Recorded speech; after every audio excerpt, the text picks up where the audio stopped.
The Missouri police officer who shot and killed an African-American teenager likely won't face federal charges. I'm Miranda Kahn, and this story tops your Newsmax Now update.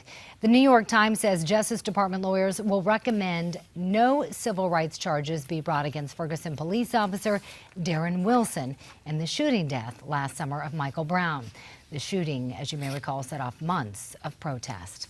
The commander of the U.S. Navy base at Guantanamo Bay has been fired. The official reason: Captain John Nettleton has been removed from his post by the Navy.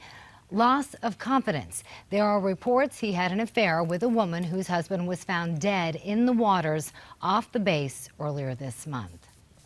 American and Cuban negotiators are set for a second day of talks in Havana. Today, they're expected to focus on lifting restrictions on American diplomats in Cuba and the possible reopening of embassies in both Cuba and D.C. And in London, diplomats from about 24 countries are meeting today talking about the fight against ISIS. Secretary of State John Kerry is there. He says the roots of ISIS go back a long way. But the truth is that these groups are planning and have been planning for a long period of time, going back to Osama bin Laden and 9/11 in New York, to attack Western interests. This is the first meeting of leaders from the coalition against ISIS since the Paris terror attacks this month.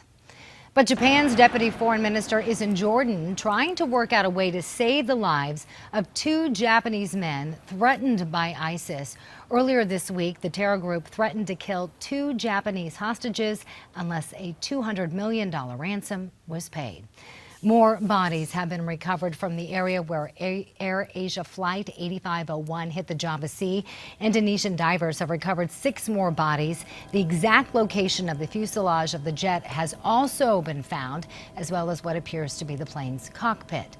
It's on the sea floor about 100 feet down.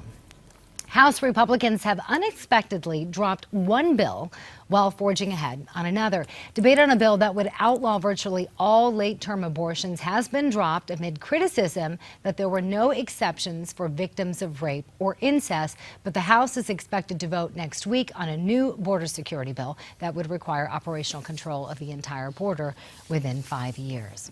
And a devastating fire in northern New Jersey. Take a look. A huge apartment complex in Edgewater, just across the river from New York City, has gone up in flames, leaving about 400 people homeless. No one, thankfully, was injured. Earlier reports say plumbers may have sparked that fire.